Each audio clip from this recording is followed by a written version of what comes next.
Yeah, I mean, we were trying to keep this fight alive and make sure that it happened, and we couldn't have done it without a guy like Vettori. Vettori acted like an absolute professional, stud, a guy that's incredible to work with this week. That's why this fight happened. Selamat datang kembali di channel Radio Tempur. Wah, udah lama banget nih kita nggak bahas MMA bareng-bareng. Maklum, 2 minggu terakhir ini admin lagi sibuk. Tapi sebagai gantinya, minggu ini dan minggu depan, secara berturut-turut, kita akan ada UFC berangkat tanpa jeda.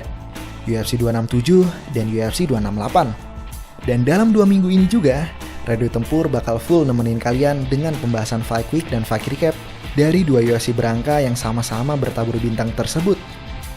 Tapi sebelum lanjut ke Fight Week UFC 267, kita bahas dulu nih duel seru yang baru aja diselenggarakan kemarin pagi.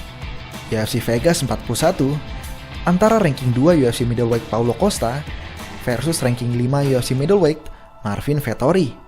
Tapi lucunya, walaupun ini pertandingan ranking UFC middleweight, mereka tandingnya justru di kelas light heavyweight. Dan disinilah titik awal pembahasan kita. Semua berawal dari Media Day, di mana Paulo Costa terus terang bahwa dirinya tidak mampu memotong berat hingga berat wajib middleweight, yaitu 185 pounds. Kembalinya Paulo Costa memang sangat dinantikan, karena kembalinya seorang fighter undefeated yang akhirnya merasakan kekalahan untuk pertama kalinya akan menimbulkan banyak pertanyaan. Apakah ia menjadi lebih baik, atau justru terpuruk karena mindset tak terkalahkannya telah rusak? Akhirnya Media Day pun tiba, di mana Paulo Costa muncul dengan wajah tanpa dosa, mengaku tidak sanggup memotong berat sampai 185 pounds. Paulo Costa menawarkan Marvin Vettori untuk bertanding di kelas catchweight 195 pounds, 10 pounds lebih besar dari berat wajib. Jika kita menengok ke belakang, apa yang dilakukan Paulo Costa ini sama halnya dengan yang dilakukan Nick Diaz dalam UFC 266 kemarin. Sama seperti Paulo Costa, Nick Diaz pun terus terang mengungkapkan bahwa ia tidak bisa menurunkan beratnya ke berat wajib welterweight yaitu 170 pounds, sehingga pertandingan digelar di kelas middleweight.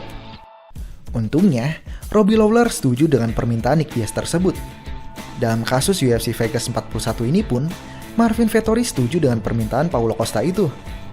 Namun Dana White tidak suka dengan cara Paulo Costa yang seenaknya.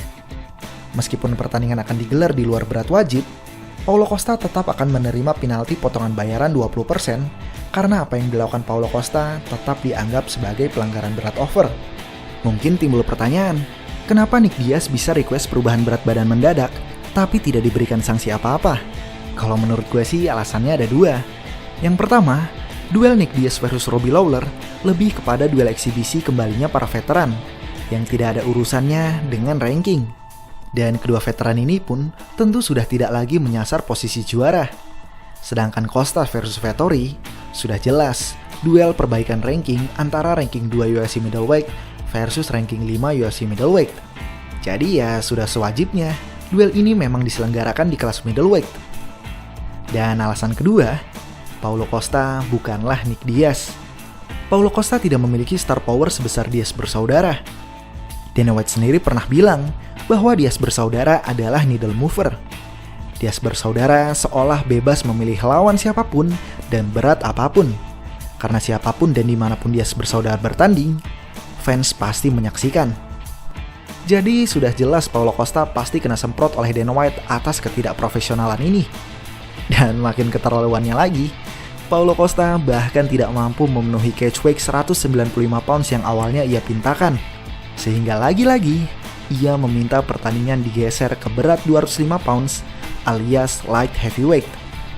Paulo Costa harus berterima kasih sebesar-besarnya kepada Marvin Vettori. Karena keprofesionalan Marvin Vettori lah yang membuat pertandingan ini bisa terwujud. Ketidakprofesionalan Paulo Costa ini membuat para fans sangsi dengan dirinya, termasuk juga Bandar. Odds Vegas yang semula menjagokan Costa berubah menjadi menjagokan Vettori.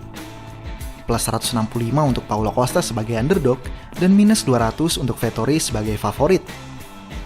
Karena biasanya ketidakprofesionalan atlet dalam weigh-in hampir selalu terpancar dalam pertandingan. Berat over berarti persiapan dan latihan kurang. Namun Marvin Vettori tidak termakan dengan sirkus yang Costa mainkan selama 1 minggu terakhir ini.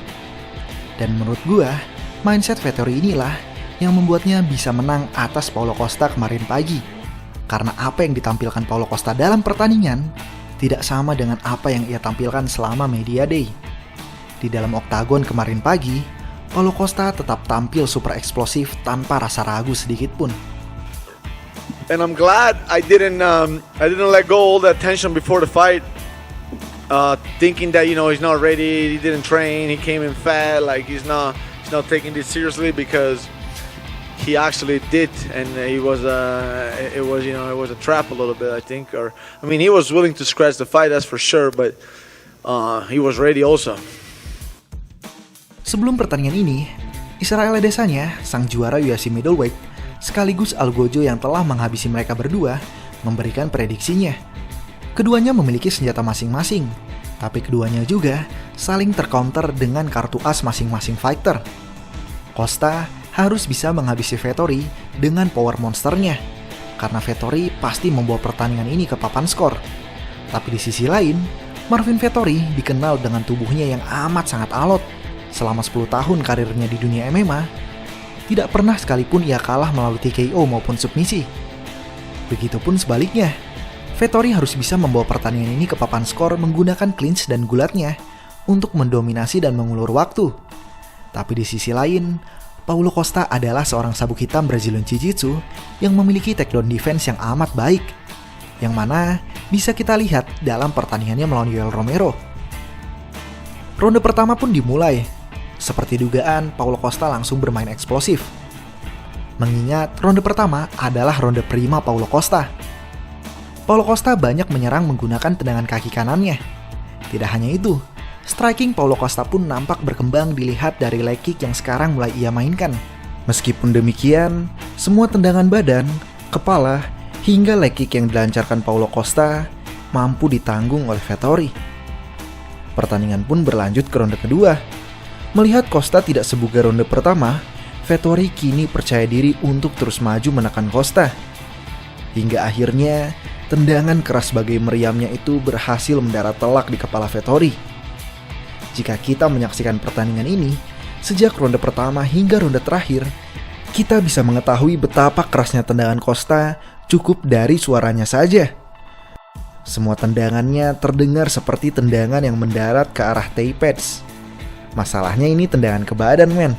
Bisa dibayangin kan kerasnya kayak apa? Dan kali ini, tendangan brutal tersebut mendarat telak ke kepala Vettori. Tapi apa yang terjadi?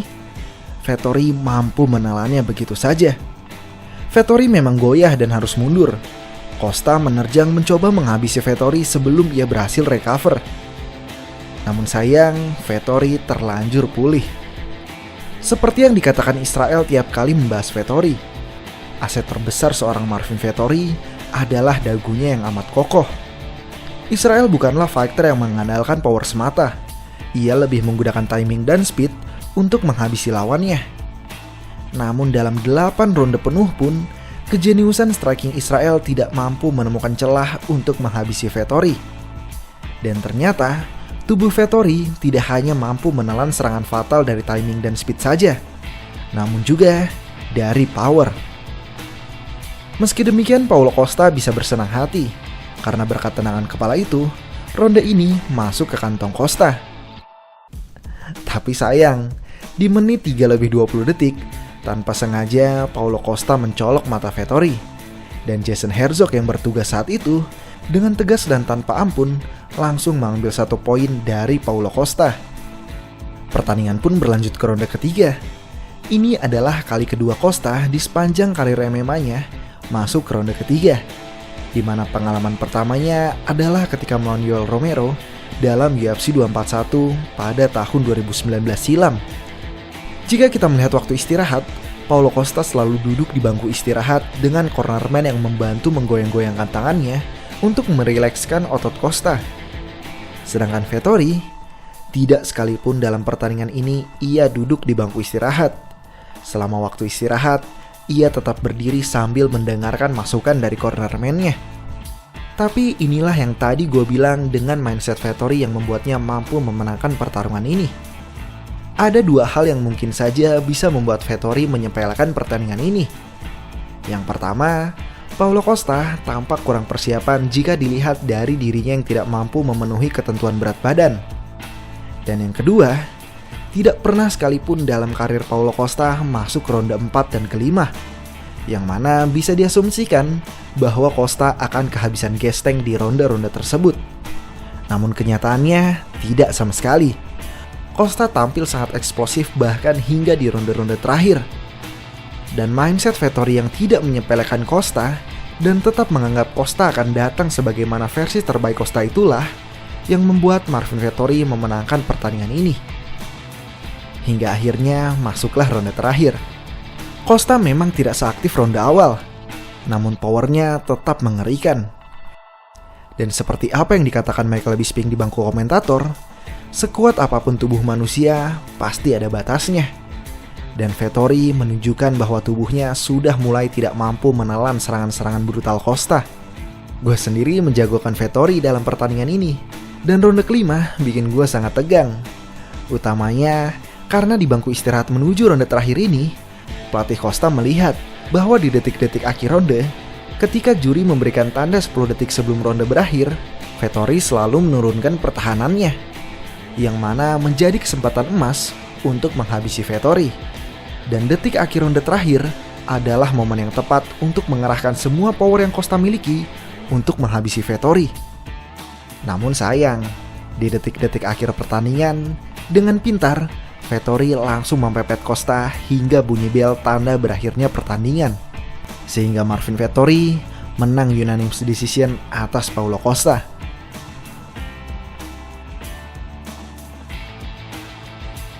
Marvin Vettori bisa dibilang panen dalam pertandingan ini, karena selain mendapatkan bonus $50.000 dari penghargaan Performance of the Night, ia juga berhak mendapatkan 20% dari penghasilan Paulo Costa akibat penalti berat badan yang dilakukan Costa. Dalam post-fight interview, Marvin Vettori menjelaskan bahwa ia tetap menyasar tahta UFC middleweight. Tapi di sisi lain juga, ia tidak ingin terburu-buru. Setelah kemenangan ini, Paulo Costa tentu turun dari ranking 2 UFC middleweight, karena posisi tersebut kini dirampas oleh Marvin Vettori. Sedangkan ranking satunya, tentu saja masih diduduki oleh The Ripper Robert Whittaker, yang menurut kabar akhirnya diberikan kesempatan untuk membalaskan dendam dan mengambil kembali tahtanya dari Israel Adesanya dalam UFC 271 bulan Februari tahun 2022 besok. Demikian Fight Recap dari Radio Tempur. Sampai bertemu di Fight Week UFC 267. Terima kasih.